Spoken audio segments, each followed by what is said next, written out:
Varicose veins కి సరైన చికిత్స కోసం సంప్రదించండి ఎవిస్ హాస్పిటల్.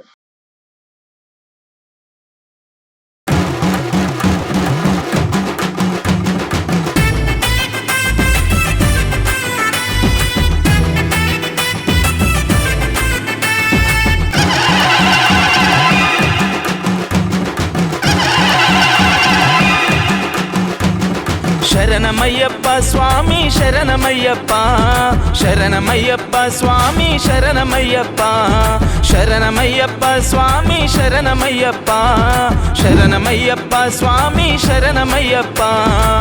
మోహిని తనయుడా మోహన స్వరూపుడా. సుమన్ టీవీ ప్రేక్షకులకి నమస్తే. మరి ఇప్పుడు సీజన్ అంతా కూడా అయ్యప్ప స్వాములకు నడుస్తున్నది, మీ అందరికీ తెలుసు కదా. ఎంతోమంది భక్తులు అయ్యప్ప స్వామికి చాలా నిష్టగా దీక్ష చేసుకుంటా మాలలు వేసుకొని ఎన్నో పూజలు ఆచరిస్తున్నారు. ఎంతో పవిత్రమైన భూమిని తయారు చేస్తున్నారు ఈ భూమి మీద నడిచి కదా. అలాంటి సమయం ఇది. అలాంటి సమయంలో మరి ఆ స్వామి గురించి మనము తెలుసుకుంటూ, ఆ స్వామికి చేసే పూజా విధానాల గురించి తెలుసుకుంటూ, అయ్యప్ప స్వాములు మాలేసుకుంటే చేయాల్సినవి ఏంటి, ఇవన్నీ విషయాలు తెలుసుకుంటూ ఇంకొక గొప్ప వ్యక్తి గురించి తెలుసుకోనికి మనం వచ్చినాం. ఈయన చాలా గొప్ప స్వామి, చాలా పేరుగల వ్యక్తి, ఎన్నో సంవత్సరాలుగా ఆ అయ్యప్ప స్వామికి సేవ చేసిన వ్యక్తి. ఎంతో అదృష్టం ఉండాలి నేను గెలవాలంటే. సో అలాంటి వ్యక్తే ఈరోజు మన ముందు ఉన్నారు. ఆయన స్వయాన బ్రహ్మశ్రీ మురళి నంబూత్రి స్వామి. మరి ఆ స్వామిని కలిసి ఆ స్వామితో మాట్లాడి చాలా విషయాలు తెలుసుకోవడానికి నేను వచ్చేసిన. మీరు చూస్తూ ఉండండి. స్వామి నమస్తే. బాగున్నారా స్వామి? బాగున్నాను. చాలా సంతోషం ఈరోజు మీరు మాకు సమయం ఇచ్చి ఈ విధంగా కలవడం అనేది మా అదృష్టంగా భావిస్తున్నాం. ఎందుకంటే ఈ స్వామి ఏదైతే ఇప్పుడు ప్రస్తుతం నేను ఉన్న గుడి ఉందో, సోమాజిగూడలో అయ్యప్ప స్వామి గుడి ఇది. అంటే డెడికేటెడ్గా అయ్యప్ప స్వామికి మన దగ్గర హైదరాబాద్లో కొంచెం తక్కువ గుళ్ళు ఉన్నాయి. ఆ తక్కువ గుళ్ళల్లో ఇది చాలా ఫేమస్ టెంపుల్. ఇక్కడ ఎంతో మంది ప్రతి సంవత్సరం వచ్చి కొన్ని వేలాది మంది మాలలు వేసుకోవడం జరుగుతుంది. అది ఆ స్వామి చేతుల మీద. సో ఇక్కడ ఈ గుళ్ళ ఆ అయ్యప్ప స్వామికి దాదాపు ఒక 30 సంవత్సరాలు అయిందా స్వామి? 32 సంవత్సరాలుగా ఈ స్వామి ఇక్కడ అయ్యప్ప స్వామికి సేవించడమే కాకుండా శబరిమలలో సంవత్సరం పాటు ఆయన అక్కడ పంతులుగా ఆయన పూజా విధానం, సేవలు అన్నీ కూడా నిర్వర్తించడం జరిగింది. మరి ఆ ఎక్స్పీరియన్స్ ఏంది, అసలు అక్కడ ఆ స్వామికి శబరిమలలో ఉండి సేవ చేసుకోవాలంటే అంతటి భాగ్యం ఈ స్వామికి ఎట్లా దక్కింది, వేరే వాళ్ళు ఒకవేళ ప్రయత్నిస్తే ఏ విధంగా ప్రయత్నించాలి, ఈ విషయాన్ని కూడా మనం తెలుసుకుందాం. మరి స్వామి, మీ జర్నీ ముందుగా స్వామిని నమ్ముకొని ఎప్పుడు మొదలుపెట్టారు, ఏ వయసులో మొదలుపెట్టారు? స్వామి శరణం. మాళిగపర్వతమ్మ దేవి లోకమాతావే శరణం. స్వామి శరణం. ముందుగా తెలుగు రాష్ట్ర అయ్యప్ప భక్తులందరికీ, సుమన్ టీవీ ప్రేక్షకులందరికీ నమస్కారం, ప్రణామం. నేను చిన్న వయసులో కేరళలో గురువాయూర్ దగ్గరే ఒక చిన్న పల్లెటూరులో ఒక సంప్రదాయమైన ఒక ఫ్యామిలీలో పుట్టి పెరిగాను అనమాట. చిన్న వయసులో అక్కడ నా ఉపనయనం, తర్వాత పూజా విధానం నేర్చుకోవడం, వేద పారాయణం నేర్చుకోవడం అవన్నీ జరిగింది. ఇది తర్వాత మా ఎడ్యుకేషన్ అయిపోయింది. 10th అయిపోయి ఇంటర్ అవుతూ ఉంటే ఇక్కడ హైదరాబాద్లో పంజగుట్ట ఏరియా అంటే సోమాజిగూడ ఏరియాలో ఒక విగ్రహ ప్రతిష్ఠ అవుతుందని, తప్పకుండా అక్కడికి రావాలి, మీరు ఒక్కసారి వచ్చిపోండి. చిన్నప్పుడు ఏంటంటే ఇలా బయటికి రావడం అనేది, అప్పుడు మనం ఆ ఊరు తిరగడం అంతే ఉంటుంది కదా, బయటికి రావడం చాలా తక్కువ. అలా ఉంటే సందర్భం లేదు, ఒక ఆపర్చునిటీ కదా, ఒక్కసారి పోయి చూద్దాం హైదరాబాద్ ఏంటి, అక్కడ ఏమవుతుంది అని ఒకసారి చూద్దామని. అలాగా ఆ విగ్రహంతో ఆ టైంలో ఇలా తండ్రి గారు, అక్కడ శబరిమల మెయిన్ తండ్రి గారితో ఇక్కడ రావడం జరిగింది. అక్కడ నుంచి ఈ గుడిలో విగ్రహ ప్రతిష్ఠ, తర్వాత తండ్రి గారి దగ్గర నుంచి ఒక మేల్శాంతిగా మెయిన్ ప్రీస్ట్గా తాళం తీసుకోవడం, అక్కడ నుంచి నా జర్నీ స్టార్ట్ అయిందండి. ఇక్కడ పూజా విధానం స్టార్ట్ చేయడం అక్కడ నుంచి మొదలైంది. పూజలు పురస్కారాలు ఇక్కడ రోజు చేయడం దాదాపు 30 సంవత్సరాలు చేసింది. తండ్రి గారి నుంచి పూజా విధానం ఇవన్నీ నేర్చుకోవడం జరిగింది. ఇక్కడ 32 సంవత్సరాలుగా సేవ చేయడం జరిగింది. మరి స్వామికి అక్కడ శబరిమలలో ఒక సంవత్సరమే ఇస్తారు. అక్కడ ఏంటంటే మేల్శాంతి అనేది ఒక పోస్ట్ ఉంటుంది.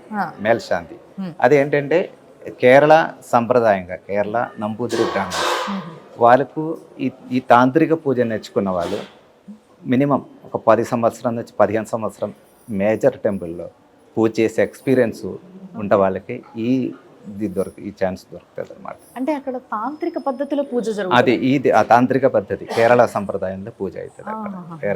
వేరెవరకు ఛాన్స్ రాదు. సో అక్కడ మీరు ఒక సంవత్సరం ఉండడం అంటే ఈ మేల్శాంతి సెలక్షన్ అయిపోతే సంవత్సరం అక్కడే ఉండి పూజ చేయాలి. అది ధర్మం అక్కడ. అంటే అప్పుడు మీకు కలిగిన ఎక్స్పీరియన్స్ ఏంటి, మీరు ఏం చెప్తారు? అక్కడ ఎక్స్పీరియన్స్ అదొక అద్భుతమైన ఎక్స్పీరియన్స్. అంటే అది పవిత్రమైన భూమి, అంత పెద్ద అడవే కదా. ఆ అడవి లోపల ఎంత సముద్రం నుంచి దాదాపు 2000 feet పైన ఉంటుంది కదా ఆ ఏరియా అంతా. అక్కడ ఉండి స్వామివారి దగ్గర ఉండి ఈ 365 రోజులు ఒక సంవత్సరం మొత్తం దీక్షతోటి పూజ చేయడం అదొక అద్భుతం. అది మళ్ళీ తిరిగి ఇంటికి పోయింది లేదు, ఎక్కడికి పోకూడదు, ఏం చేయకూడదు. స్వామి దగ్గర ఉండి గుడి మూసినా తెరిచినా అక్కడే ఉండి పూజ చేస్తూ ఉంటే అంటే మూసే టైంలో గుడి తెరవరు, బయటే మనం మా పారాయణాలు పూజలు మన ఏమేమి ఉందో మనలో అదన్నీ చేస్తూ ఉండొచ్చు తప్పకుండా. చాలా మంది భక్తులు చెప్తా ఉంటారు శబరిమల ఆ శబరి కొండ పైన చిరుతపులి రూపంలో పులి రూపంలో ఆ స్వామి తిరుగుతూ ఉంటాడు, ఆ కొండని కాస్తూ ఉంటాడు అని చెప్పేసి చాలా మంది అంటూ ఉంటారు. మీరేమంటారు దీని గురించి? తప్పకుండా పులిలు ఉంటే ఊరే అది. నేను కూడా పులినే చాలా ఒకసారి చూసి అదృష్టం ఇచ్చారు. అంటే చాలా ఆ ఏరియాది పులిలు, ఏనుగు, తర్వాత ఈ జొన్నపోతులు ఇవన్నీ తిరుగుతూ ఉంటుంది అక్కడ. అడవి కాబట్టి పాంబులు, చాలా పాంబులు ఉంటుంది అక్కడ. మొత్తం అడవి అదే ఉంటుంది. కానీ అది మనకేం కాదు, అది వాళ్ళ ఊరు తిరుగుతూ ఉంటుంది. గుడి తెరిసే టైంలో ఇదేం కనపడదు. గుడి లోపల కూడా వస్తాయి. గుడి లోపలికి రాదండి. గుడి లోపల దాని బందోబస్తు ఉంది, రాకుండా చుట్టూ ఇది కట్టేశారు. అంటే లోపలికి రావడానికి లేదు. బయట మొత్తం అడవి కదా, అడవిలో ఇది తిరుగుతూ అన్నీ ఉంటుంది. ఏ సంవత్సరంలో? ఒక సంవత్సరం అక్కడ ఉన్నారు స్వామి మీరు. ఏ సంవత్సరం అది? 2023. ఇప్పుడు ఈ 23 నవంబర్ నుంచి, అంటే ఒక కార్తీక మాసం నుంచి ఇంకో కార్తీక మాసం వరకు అది లెక్క. అంటే మొన్నే వచ్చారు? ఇప్పుడే నేను వచ్చి 5 రోజులు అయిందంటే శబరి నుంచి వచ్చి. దాదాపు 5 రోజులు అయింది. మొత్తం ఆ భూమంతా తిరిగి ఆ స్వామికి సేవ చేసుకొని మీరు ఇట్లా రావడమే. ఎంతో మంది స్వాములు వచ్చి ఈ స్వామి కాళ్ళు మొక్కుతా ఉంటే నేను ఏంటో అనుకుంటున్నా, నాకు ఇప్పుడు అర్థమైంది. మీరు అలాంటి పుణ్యభూమిని మొత్తం అక్కడంతా నడయాడి తిరిగి పూజ చేసి సేవ చేసి ఆ స్వామిని పొద్దున రాత్రి అనే సమయ భేదం లేకుండా ఎప్పుడు తలుచుకుంటూ ఆయన చూసిన అదృష్టం మీ కళ్ళకుంది కాబట్టి మిమ్మల్ని చూస్తేనే చాలా మంది వస్తున్నారు గుడికి. స్వామి అయితే మీరు ఏ విధంగా అయితే అక్కడ స్వామికి సేవ చేసుకునే అదృష్టం మీకు దక్కిందో, అదే విధంగా ఎంతో మంది స్వాములు నాకు కూడా ఈ అదృష్టం జీవితకాలంలో ఒక్క సంవత్సరం దక్కినా చాలు అనుకుంటారు. అయితే వీళ్ళు ఏం చేయాలి అసలు? అంటే అందరికీ అది రాదండి. అంటే నేను ఇందాక చెప్పినాం కదా, ఈ యొక్క ప్రాసెస్ అంటే మినిమం ఒక చిన్నప్పుడు మనం ఈ వేద పారాయణాలు, ఇంకా కేరళ నంబూదిరి బ్రాహ్మణ ఆ రూపంలో ఉండే వాళ్ళకి, ఆ తాంత్రిక పూజ నేర్చుకున్న వాళ్ళకి ఈ అదృష్టం వస్తుంది. అది కూడా మేజర్ టెంపుల్, పెద్ద టెంపుల్లో మేల్శాంతిగా మెయిన్ పూజారిగా మినిమం 10 నుంచి 15 సంవత్సరం వరకు ఎక్స్పీరియన్స్ ఉండే వాళ్ళకి ఈ ఛాన్స్ వేరే వరకు రాదు. మళ్ళీ దీనికి ఇంకేమైనా ఇది ఎడ్యుకేషన్ మినిమం 10th పాస్ అవ్వాలి. 10th మినిమం, మాక్సిమం అవ్వచ్చు. మినిమం అప్లై చేసుకునే విధానం ఏంటి? ఈ అప్లై చేసిన విధానం అంటే మామూలుగా ఎవ్రీ ఇయర్ నోటిఫికేషన్ వస్తుంది జూన్ జూలైలో. దేవస్థానం నుంచి నోటిఫికేషన్ వస్తే మనం అది తీసుకొని దానిలో అది మన సర్టిఫికేట్స్ అన్ని పెట్టి, తర్వాత హెల్త్ డిపార్ట్మెంట్ నుంచి, పోలీస్ డిపార్ట్మెంట్ నుంచి, అంటే హెల్త్ బాగుంది, మనకి బాగుంది, ఈ వాతావరణం బాగుంది, ఇక్కడ మంచిగా పూజారిగా బాగు చేస్తుందని అన్ని సర్టిఫికెట్లు టెంపుల్ నుంచి మన మెయిన్ తండ్రి గారు, ఈ టెంపుల్కి ఇన్ఛార్జ్ అది శబరిమల తండ్రి గారి దగ్గర నుంచి ఈ సర్టిఫికెట్లన్నీ తీసుకొని మనం పోస్ట్లో చేస్తాము. పోస్ట్ నుంచి వాళ్ళ విజిలెన్స్ వాళ్ళ ఎంక్వైరీకి వస్తారు. అట్లా ప్రతి సంవత్సరం ఎంతమంది అప్లై చేసుకుంటారు? దాదాపు 150-200 మంది. అక్కడ ఎక్కువ మీకు ఒక విషయం చెప్పాలంటే ఇదంతా కేరళ వల్ల ఎక్కువ జరుగుతుంది అన్నమాట. బయట నుంచి ఎవరు చాలా తక్కువ మంది అప్లై చేస్తారు. బయట నుంచి వాళ్ళకి చేసుకునే అవకాశం అంటే ఇలా నాలాగా ఉండే వాళ్ళకి అప్లై చేయడానికి అవకాశం. అంటే బయట నుంచి ఉన్నా పర్లేదు కానీ మీలాగా తాంత్రిక విద్య నేర్చుకుని ఇలా ఉండే టెంపుల్ అంటే ఇలాంటి ఒక గుడిలో వాళ్ళు కొన్ని సంవత్సరాలుగా సేవ చేస్తూ ఉండాలి, వాళ్ళకి మంచి సర్టిఫికేట్ రావాలి. అది ఉంటే చేయొచ్చు, అలా ఉంటే చేయొచ్చు తప్ప మ్యాక్సిమం 99% కేరళ లోకల్సే అప్లై చేస్తారు. ఒకవేళ మీరంటున్న ఈ తాంత్రిక విద్య నేర్చుకోవాలనుకుంటే ఇప్పుడు ఇక్కడ ప్రజలకి కూడా, ఇక్కడ భక్తులకి కూడా చాలా ఇష్టం స్వామి అంటే. అందుకే సంవత్సరం తప్పకుండా మాల వేసుకోకపోయినా ఆ స్వామిని చూసేటందుకు కాలి నడకని ఇక్కడి నుంచి అక్కడికి వస్తూ ఉంటారు చాలా మంది. సో దాంట్లో కొంతమంది ఈ స్వామి కోసం అంకితం అవ్వాలనుకునే వాళ్ళు ఎంతో మంది. సో అలాంటి వాళ్ళు చిన్న ఉన్నప్పటి నుంచే తాంత్రిక విద్య నేర్చుకోవాలి. అవును, తప్పకుండా. ఎన్ని సంవత్సరాల విద్య స్వామి? ఇది 5-6 సంవత్సరం పడుతుంది. 5-6 సంవత్సరాలు. ఇది ఏ ఏజ్ లో అయినా నేర్చుకోవచ్చు అంటే యాక్చువల్ మాకు అండి మా విధానంలో సిస్టంలో చిన్న వయసులో 9 years ఉన్నప్పుడు స్టార్ట్ చేసుకుంటారు. 9 సంవత్సరం నుంచి ఈ ఒక 5-6 అంటే మధ్యలో ఇప్పుడు ఏంటి, ఇప్పుడు స్కూల్ ఎడ్యుకేషన్, అప్పుడు గురుకులం ఆ టైంలో అదే ఉంటుంటే ఇప్పుడు తప్పకుండా స్కూల్కి వెళ్ళాల్సిందే. సో ఆ రూపంలో పొద్దునే సాయంత్రం ఈ పారాయణం నేర్పిస్తూ మిగతా టైంలో స్కూల్ పంపిస్తూ ఆ ఒక సిస్టంలో ఉన్నాం ఇప్పుడైతే. పూర్వం అయితే ఇది మొత్తం ఏంటంటే ఈ 4th తర్వాత స్కూల్ మానేపిస్తారు. మానేసినాక 7th మళ్ళీ ఈ 5-6 సంవత్సరం ఈ వేద పారాయణం నేర్చుకున్నాక 7th ఎగ్జామ్ 8th నుంచి మళ్ళీ కంటిన్యూ చేస్తుంటారు.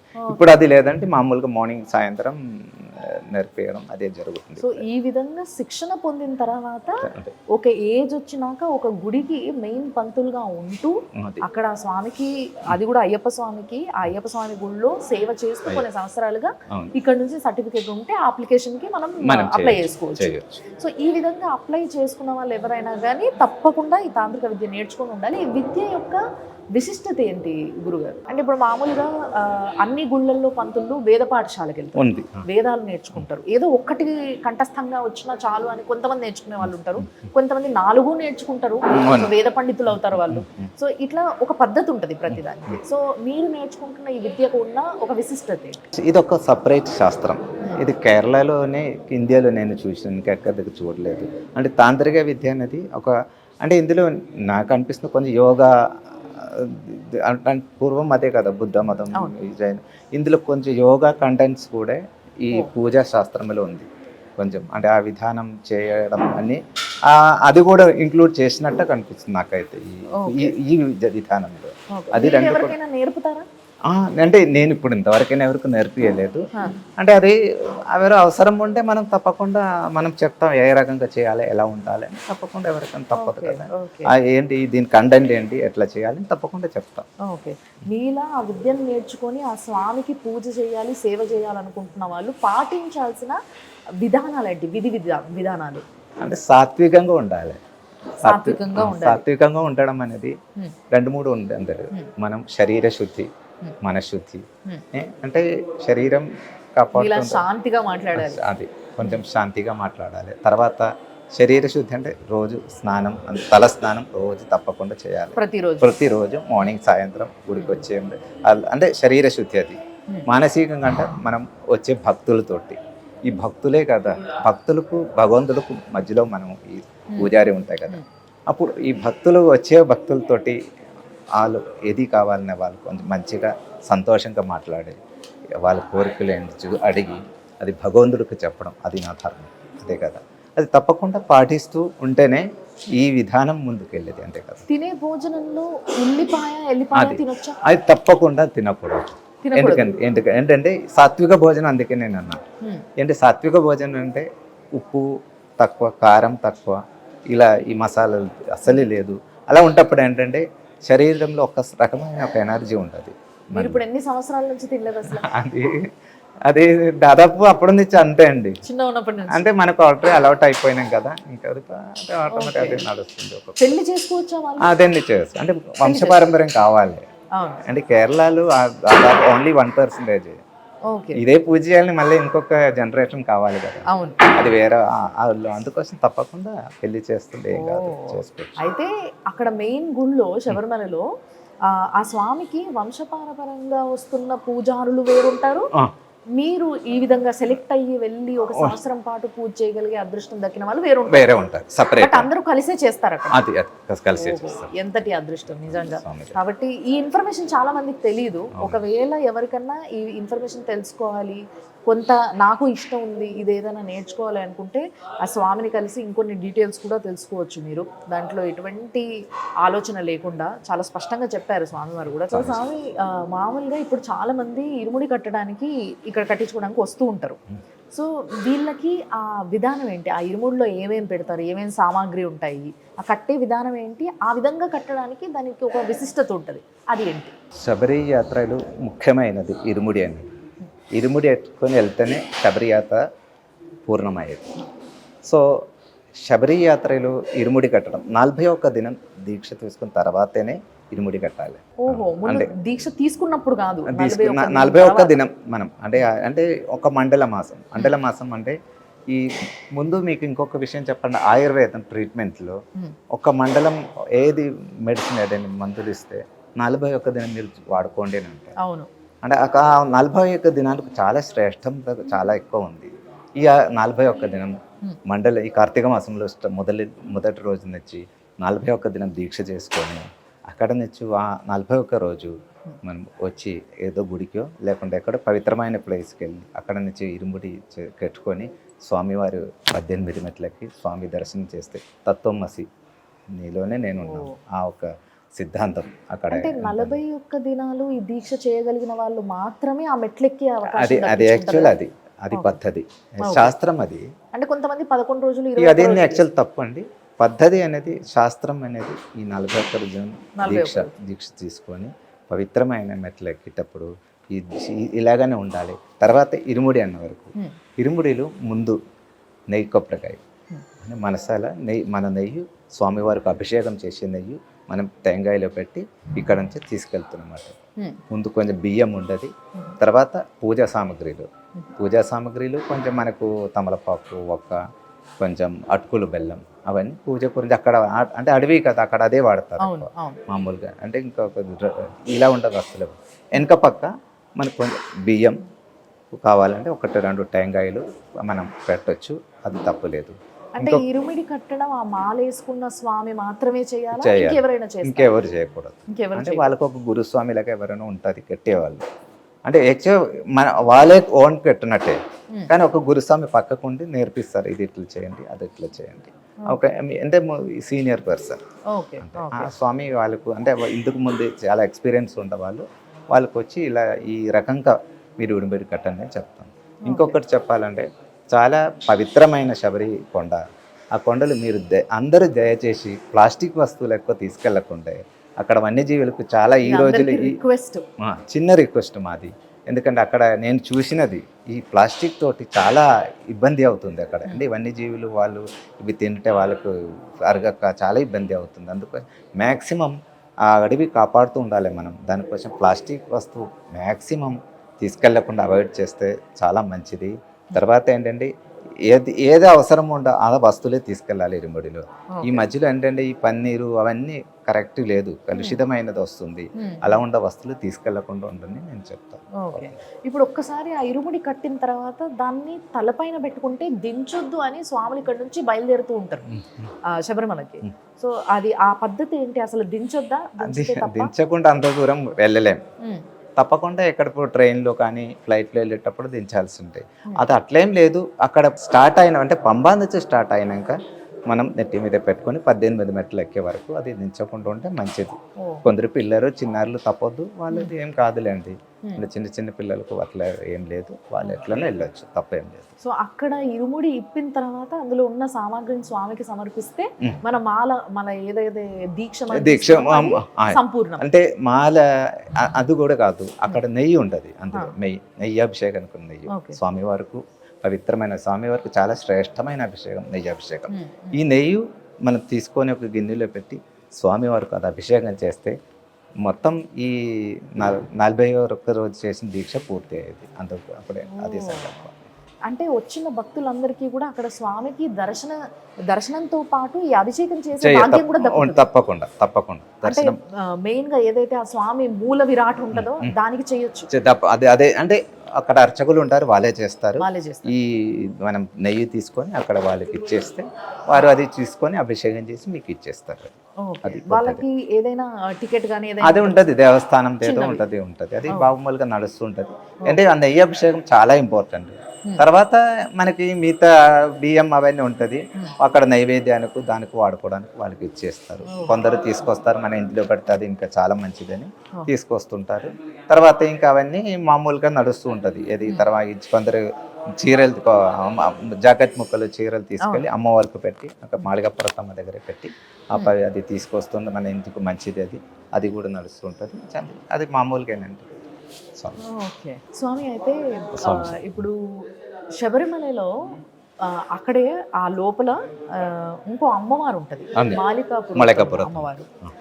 ఆ అమ్మవారు అంటే చాలా మందికి అమ్మవారి పేరే తెలీదు. నాకు తెలిసి ఇక్కడ నుంచి వచ్చే కొంతమంది స్వాములకి కూడా ఆ అమ్మవారి పేరు తెలియకపోవచ్చు. ఇంకొకటి ఏంటంటే ఎవరికి తోచినట్టుగా వాళ్ళు అనుకుంటూ ఉన్నారు. ఈ మధ్య కొంతమంది మాట్లాడుతున్న మాటలు కొంచెం వినడానికి చాలా ఇబ్బందికరంగా ఉంది. అసలు నిజంగా ఆ అమ్మవారు ఎవరు, అక్కడ ప్రతిష్ఠించడానికి కారణం ఏంటి, ఆమె ఎవరు, ఏం చేస్తూ ఉంటుంది అనేది ఒక్కసారి నాకు చెప్పరా. నేను యాక్చువల్ పోయిన సంవత్సరం శబరిమల మాళికాపురం అమ్మవారు ప్రధాన అర్చకుడుగానే ఉంటుంది. సో ఆ మాళికాపురతమ్మ గురించి అన్నీ తెలుసుకొని వచ్చినా నేను ఇక్కడికి. తప్పకుండా మీ అందరికీ చెప్తాను. ఇంకొకటి ఏంటంటే అక్కడ అమ్మవారు అనేది ఒక మాతా రూపం, అమ్మ రూపం. ఓకే. రెండు ఈ పందల రాజవంశులు అక్కడ మధుర మీనాక్షి అమ్మవారిది అంటే ప్రధాన పూజ చేస్తూ ఉంటారు వాళ్ళు. పూర్వం నుంచి వాళ్ళకి అదే ఉంటుంది. వారు ఎక్కడ వెళ్ళినా అమ్మవారు విగ్రహం ప్రతిష్ఠిస్తుంది. ఎక్కడ ప్రతిష్ఠ చేస్తే అక్కడ అమ్మవారి విగ్రహం పక్కన ప్రతిష్ఠ చేసుకుంటారు. అక్కడ వనదుర్గ అంటే ఒక మాతా సంకల్పమే అక్కడ అమ్మవారికి ఉంటుంది తప్ప అక్కడే పొద్దున నుంచి ప్రధాన పూజలే ఏ రూపం ఉంటే అదన్నీ నడుస్తూ ఉంటుంది తప్ప మిగతా అక్కడ ఏం ఉంటుంది ఏం లేదు. అక్కడ ఈ రూపంలో అమ్మ రూపంలో అక్కడ అంటే అయ్యప్ప స్వామికి తల్లి ఆవిడ. అది మధుర మీనాక్షి యొక్క ఇంకో అవతారం అని చెప్పొచ్చు. అంతేనా? మీనాక్షి యొక్క ఇంకో రూపం, ఇంకో అవతారం అక్కడ అవతారించి అక్కడ ప్రతిష్ఠ చేసిండు. అంటే అడవిలు వనదేవత, వనదుర్గ. ఆ వనాన్ని కాపాడే ఒక తల్లి. తల్లి మరి తన బిడ్డ ఉంటున్న జాగని ఆ వనాన్ని కాపాడాలి కాబట్టి ఆ తల్లి అక్కడికి వచ్చి స్వయాన ఆమె అక్కడ ప్రతిష్ఠ చేయించుకుంది భక్తులతో, కాబట్టి అక్కడ పూజలు పొందుతుంది. అంతేగాని చాలా మంది రకరకాలుగా అనుకుంటున్నారు ఏం లేదు, వేరేం లేదు అక్కడ, ఇలా ఉండేది ఏం లేదు. తర్వాత అక్కడ మణిపంటపం అని ఒకటి పక్కనే ఉంటుంది. అది స్వామివారు వచ్చి అక్కడే గెలిచిండు. అక్కడ నుంచి ప్రతిష్ట జరిగింది వేరే దగ్గరే. అప్పుడు ఏంటంటే అక్కడ ఈ పూజలు అవుతూ ఉంటుంది. ఈ సంక్రాంతి అయినాక మణిపంటపంలో 5 రోజులు పూజ అవుతుంటుంది స్పెషల్గా. ఈ పూజ చివరి రోజు అంటే సంక్రాంతి అయినాక చివరి రోజు గురుది అని ఉంటుంది, లాస్ట్ డే.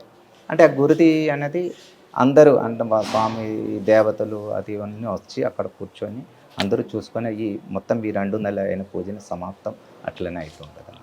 దానికోసం ఈ శరంగుత్తికి వెళ్ళి అక్కడ స్వామి ఈ చివరి రోజు అంటే 5వ రోజు బొద్దుకు ముందు 4వ రోజు అక్కడికి వెళ్ళి స్వామివారు ఇది ఉంటుంది, ప్రజలు వాళ్ళు ఉంటుంది కదా, అప్పుడు వన దేవతలు వాళ్ళందరినీ పిలుచుకొచ్చి మీరందరూ రండి, అక్కడ గురుది అవుతుంటుంది. అందరు మధ్యంలో ఆ గురి మూసేస్తారు. అది పద్ధతి. సో ఈ విధంగా పూజలు ఆ లోపల ఆ స్వామికి నిర్వర్తించడం జరుగుతుంది. అంతేకాకుండా ఆ యొక్క అమ్మవారి గురించి చాలా మంది చాలా విధాలుగా మాట్లాడుకుంటున్నారు, ఏది పడితే అదే ప్రచారం చేస్తూ ఉన్నారు. కానీ నా ముందున్న ఈ స్వామివారు స్వయాన ఆ తల్లికి సంవత్సరం పాటు పూజలు చేసిన వ్యక్తి ఆ గుళ్ళో. కాబట్టి ఆ అమ్మవారి యొక్క ఏదైతే ఇతిహాసం ఉంటుందో అమ్మవారు అక్కడ రావడానికి కారణం ఏంటి అన్న విషయాన్ని తెలుసుకున్న వ్యక్తిగా ఆయన చెప్పిన మాట ఇది. కాబట్టి దయచేసి ఏవైనా తప్పుడు మాటలు మాట్లాడుంటే చెంపలేసుకొని ఇప్పటికైనా ఆ స్వామిని క్షమించమని కోరుకుంటూ ఆ తల్లి గురించి తెలుసుకొని మధుర మీనాక్షిని మనం ఎంత గొప్పగా పూజిస్తాము, ఆ గుడికి వెళ్తాము, మనం అందరము వెళ్తాము, అటువైపు వెళ్ళినప్పుడు ఎంత దయగల తల్లి ఆ తల్లి. సో ఆ తల్లిగా అక్కడ వెలిసి అందరినీ చల్లటి చూపు చూసే అమ్మని మనసారా మొక్కుకోండి. స్వామి, మీరు సంవత్సరంలో ఎంతో మంది వేలాది భక్తులకి మాల ధరింప చేస్తారు. గురుస్వామిగా పెద్ద మనిషిగా మీకు ఎంతో ఎక్స్పీరియన్స్ ఉంది కాబట్టి. కానీ ఇప్పటికీ కూడా చాలామంది మాలలు వేసుకునే వాళ్ళకి, కొత్తగా వేసుకునే వాళ్ళకి ముఖ్యంగా కొన్ని పద్ధతులు తెలియదు. వాళ్ళ గురువులు వాళ్ళకి వెంటనే ఫోన్ చేసి అడిగినప్పుడు కొంతమంది కరెక్ట్గా చెప్పొచ్చు, కొంతమందికి కూడా తెలియకపోవచ్చు, అవకాశం ఉంది ఈ బిజీ కాలంలో. మీరు చెప్పండి, ఎవరైనా మాలేసుకుంటే వాళ్ళు పాటించాల్సిన విధి విధానాలు ఏంటి? మాల వేసుకుంటే అందరూ రోజు పూజ చేసినాకే పూజ చేయాలి. అంటే మార్నింగ్ సాయంకాలం మార్నింగ్ స్నానం చేసుకోవాలి, రోజు పూజ చేస్తూ ఉండాలి, నల్ల డ్రెస్సు అది ధరించాలి. అలాగా కొన్ని నియమ నిష్టాలు చేస్తూ మరి కొంచెం ఫుడ్ కల్చర్ మీకు తెలుసు కదా, ఈ ఉల్లిపాయలు లేకుండా ఫుడ్ మధ్యలో ఒక పూట ఉండాలి. సాయంత్రం మనం అల్పాహారం అంటే సాఫ్ట్ ఫుడ్, అదే దీంట్లో నేను బ్రేక్ఫాస్ట్ ఇప్పుడు మామూలుగా ఎవరికి ఓపిక బట్టి, యంగ్ జనరేషన్ అంటే పర్వాలేదు, వాళ్ళు మధ్యాహ్నం వరకు ఉంటారు. కొంచెం బాగాలేదు, కొంచెం ఏది వచ్చే వాళ్ళు తప్పదు, వాళ్ళు చేసుకుంటే తప్పేం లేదు అందులో.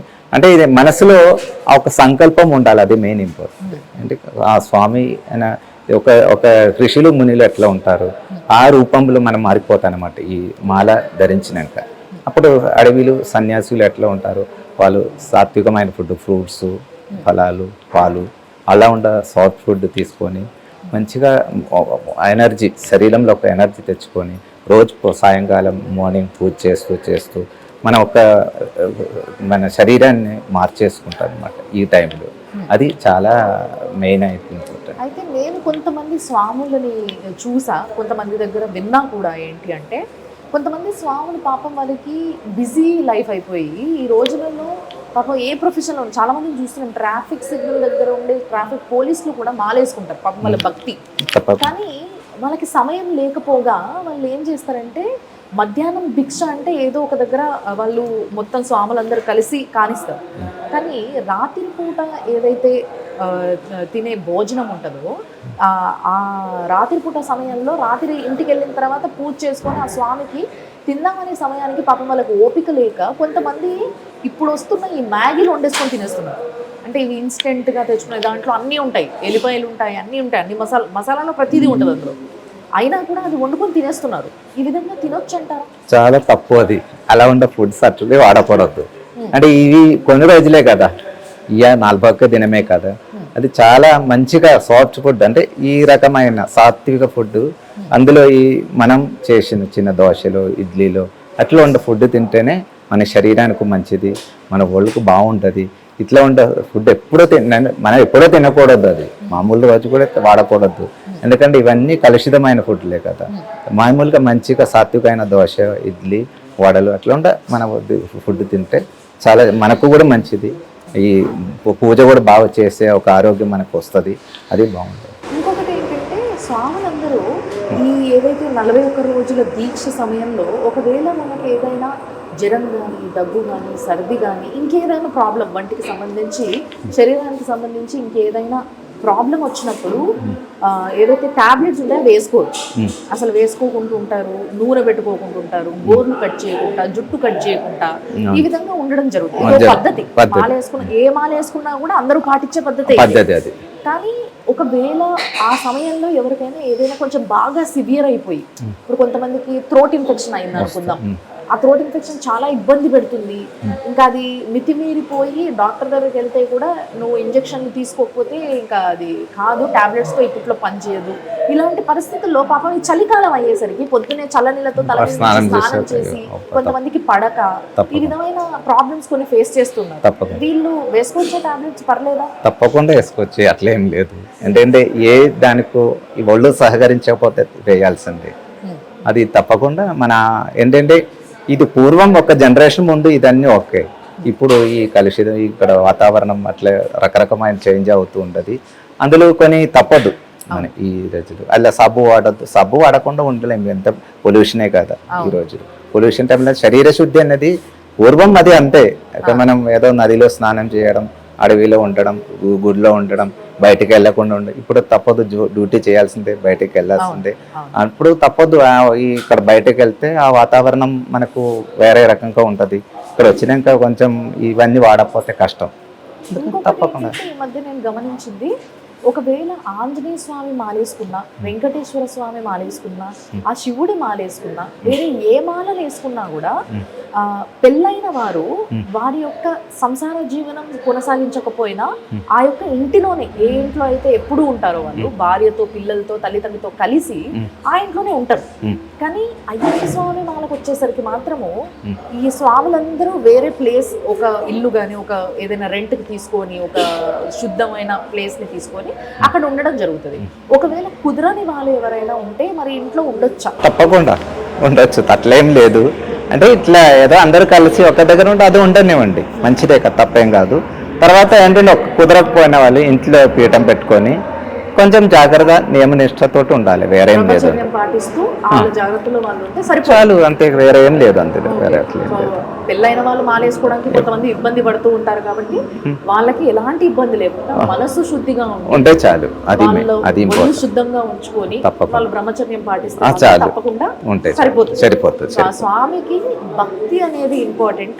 మనం పాటించే ఏవైతే నియమ నిష్టలు ఉన్నాయో అవన్నీ కూడా ఎంతవరకు మనం చేయగలుగుతాం అంతవరకు చేస్తూ మనము భక్తిని ఆయనకి ఇవ్వగలిగితే అంతకు మించి ఏమీ అవసరం లేదు అన్న విషయం ఇంత పెద్ద గురువే చెప్తున్నారు.